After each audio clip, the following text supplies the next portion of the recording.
Hello. So every day when you open your phone, the whole world is teaching you one thing, that is to catch up with AI. This month, it released a few new AI tools. And last month, you're trying to catch up a few, but you still haven't figured them out yet. So AI is evolving every day. Be honest, it of course brings efficiency, but also there is huge anxiety for people. It makes us feel like however fast we are trying to learn, it's still not enough. So I've been doing brand and content marketing for 10 years. AI for me, I use that every day. I use it to write copies, do market research, translation of decks, many things rely on it.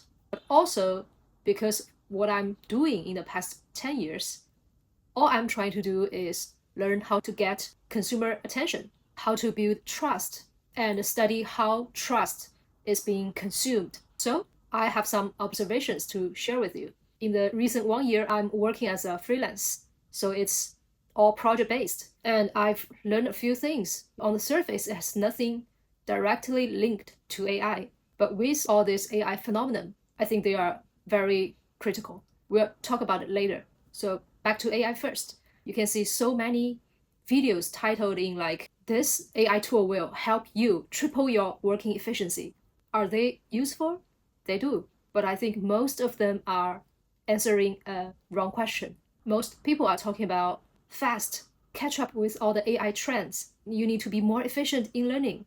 But rarely people ask the question that how to really invest in yourself for the long run, and which directions should we invest ourselves in or build ourselves into. Tools will be updated all the time. It's impossible to catch up. There is a non-stop. So if your whole strategy is just to chase after all these AI updates, you will always feel you are falling behind, because this game itself is not designed to make you feel you are good enough, you are fast enough.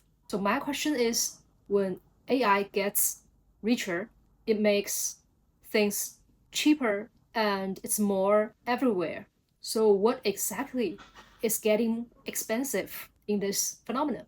My answer is the physical presence, the things you can actually feel with your heart. AI can write an essay in just 10 seconds, but it's just impossible to look at you and notice there's something wrong with you. You can write a very beautiful song, but it's not impossible for you to get yourself lost in a concert, sing and shout with you there.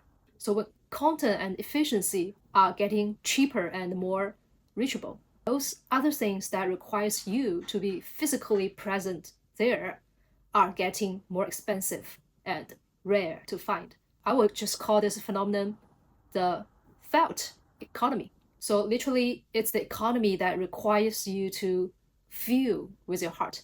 And I think right now it's being so underrated. It's not just an assumption. We have real data.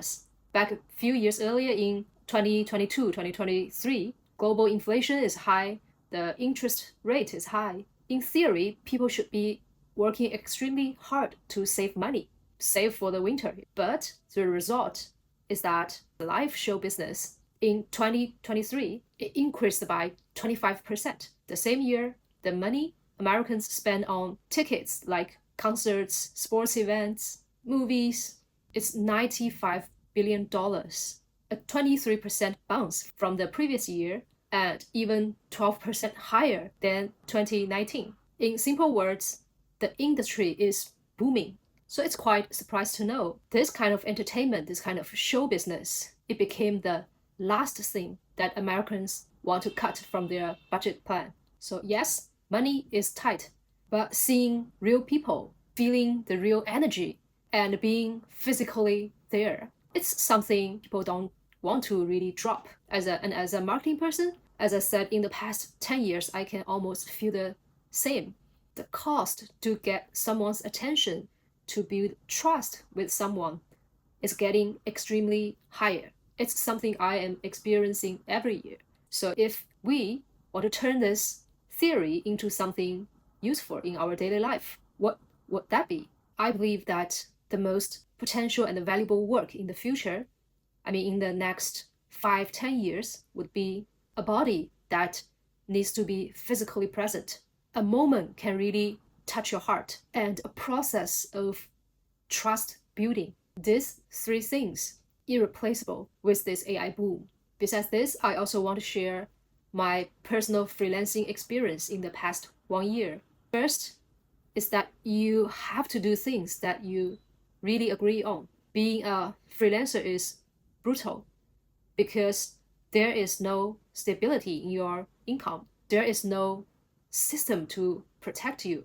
You don't really have job titles. So the only thing that can push you through all these uncertainties is a belief of, I really agree on what I'm doing right now is right. Otherwise, I think you have more than 100 reasons to quit anytime when you feel unhappy. And this belief will become your personal defense to protect you from all these external challenges. And the second thing is always protect your energy. Being a freelancer, unstable income means you are more easily to get emotional. So have a belief itself is not enough. You need to find or establish something else. This can somehow become your bottom line of your life. For me personally, starting from last year, I opened this YouTube channel and I started to learn tennis. For this YouTube channel, my intention is not to make ad revenues. I wanted to build a long-term habit of myself that I want to invest in my free time. So, when my job and life get uncertain, this is something I will stick to. And because of this stable habit, it protects me when I'm in really bad mood. So in some sense, you will realize that these are the exact felt economy in a personal version.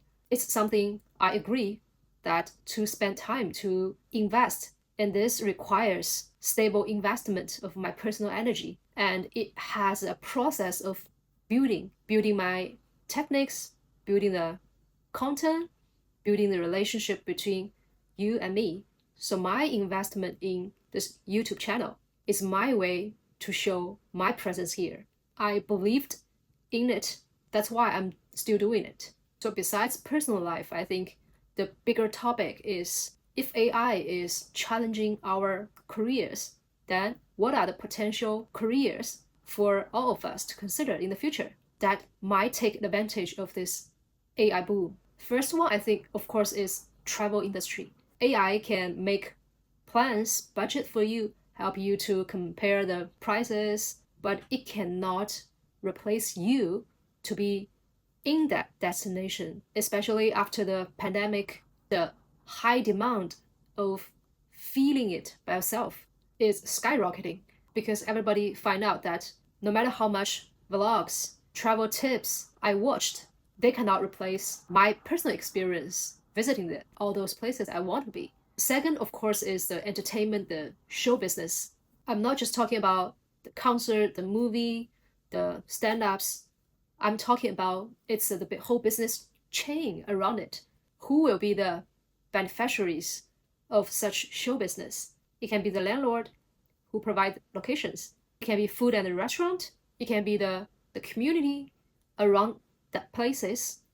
It can be the hotels, the accommodation. So this whole business value chain is there. If you are part of it, or you can provide relevant services around it, then try to complete and be that part of that business value chain. And third, companionship. The therapist, the psychologist, the coach, that anyone who provide a service of help someone to be heard. Somebody will say that you can talk to AI 24/7 and it gives you very solid, helpful tips in the conversations.